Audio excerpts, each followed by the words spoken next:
Roshy, very good morning. ഇന്നിപ്പോൾ കാലാവസ്ഥ എങ്ങനെയുണ്ട് നിലമ്പൂരിൽ? Arunkumar, very good morning. ഇന്ന് നിലമ്പൂരിൽ മൂടിക്കെട്ടിയ അന്തരീക്ഷമാണ്, കാർമേഘമുണ്ട്. അതുപോലെ തന്നെയാണ് രാഷ്ട്രീയ പാർട്ടികളുടെ നേതാക്കളുടെ മനസ്സും. കാരണം PV അൻവറിന്റെ സാന്നിധ്യത്തോടെ അവരുടെ മനസ്സിലൊക്കെ കാർമേഘം കൂടിയിട്ടുണ്ട്. ഇടയ്ക്ക് 2 ദിവസം മഴ മാറുന്നത് ഒഴിച്ചാൽ തുടർന്ന് അങ്ങോട്ട് നിലമ്പൂരിൽ മഴയാണ്. ഇന്നലെയൊക്കെ അഷ്കർ പറഞ്ഞതുപോലെ എപ്പോഴും നിലമ്പൂരിൽ മഴയാണ്. അങ്ങനെയുള്ള ഒരു കാലാവസ്ഥയാണ്.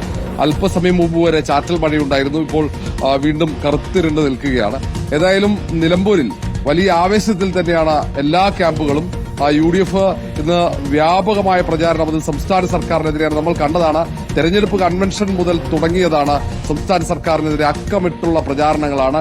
മലപ്പുറം കേന്ദ്രീകരിച്ച് ചില വൈകാരികമായ വിഷയങ്ങൾ ഉയർത്തിക്കൊണ്ടുവരാനുള്ള ശ്രമം UDFന്റെ ഭാഗത്തുണ്ട്. പ്രത്യേകിച്ച് മുഖ്യമന്ത്രിയുടെ മലപ്പുറത്തിനെതിരെയുള്ള ചില പരാമർശങ്ങൾ അത് ഉയർത്തി കാണിച്ചുകൊണ്ടുള്ള പ്രചാരണം ഒരു ഭാഗത്ത്, സർക്കാരിന്റെ വീഴ്ചകൾ അക്കമിട്ട് നിരത്തി മറുഭാഗത്ത് പ്രചാരണം. ഇന്ന് അമരമ്പലത്തും ചുങ്കത്തറയിലുമൊക്കെയാണ് സ്ഥാനാർത്ഥി ആര്യാടൻ ഷൗക്കത്തിന്റെ പര്യടനം. മാത്രവുമല്ല, മുതിർന്ന നേതാക്കൾ എല്ലാവരും മണ്ഡലത്തിൽ കേന്ദ്രീകരിച്ചിട്ടുണ്ട്. PV അൻവറിന്റെ സ്ഥാനാർത്ഥിത്വത്തോടെയാണ് ഇങ്ങനെ കേന്ദ്രീകരിക്കാനുള്ള തീരുമാനം. അത് KPCC അധ്യക്ഷൻ സണ്ണി ജോസഫും പ്രതിപക്ഷ നേതാവ് VD സതീശനും രമേശ് ചെന്നിത്തലയും K സുധാകരനും അടൂർ പ്രകാശ് ഇന്നലെ വരെ ഉണ്ടായിരുന്നു. 2 ദിവസത്തെ ഇടവേളയെടുത്ത് വീണ്ടും തിരിച്ചുവരും. അങ്ങനെ PK കുഞ്ഞാലിക്കുട്ടി അടക്കം എല്ലാ UDF നേതാക്കളും പ്രവർത്തനങ്ങൾ.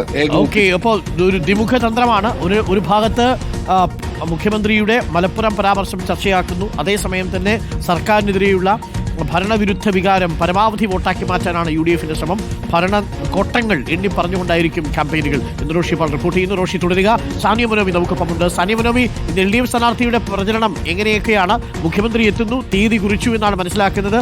3 ദിവസങ്ങളിൽ മുഖ്യമന്ത്രി കൺവെൻഷനിൽ പങ്കെടുക്കുമെന്ന് അറിയുകയും ചെയ്തു. സാനിയോ, ഇടത് ക്യാമ്പും ആത്മവിശ്വാസത്തിലല്ലേ?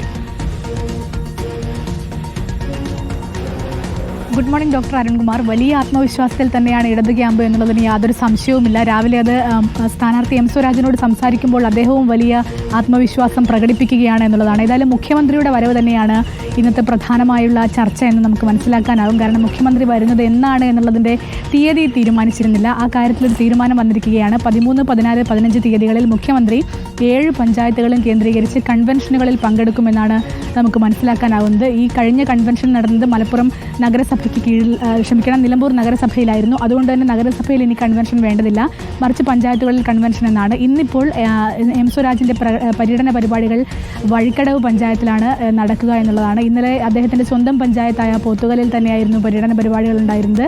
അവിടെയൊക്കെ വലിയ ആവേശമായ സ്വീകരണമുണ്ടായി. പല രാഷ്ട്രീയ പാർട്ടികളും ആ പാർട്ടികൾ വിട്ട് ഇടതുപക്ഷത്തേക്ക് ചേർന്ന് നിൽക്കുന്ന ആളുകൾ ഉണ്ടായിരുന്നു എന്നൊക്കെയാണ് സ്വരാജ് പറയുന്നത്. ഏതായാലും ഇലക്ഷൻ പ്രചരണത്തിൽ രാഷ്ട്രീയമായ കാര്യങ്ങൾക്കും സ്വരാജ് മറുപടി നൽകാൻ ഇപ്പോൾ സമയം കണ്ടെത്തുന്നുണ്ട്.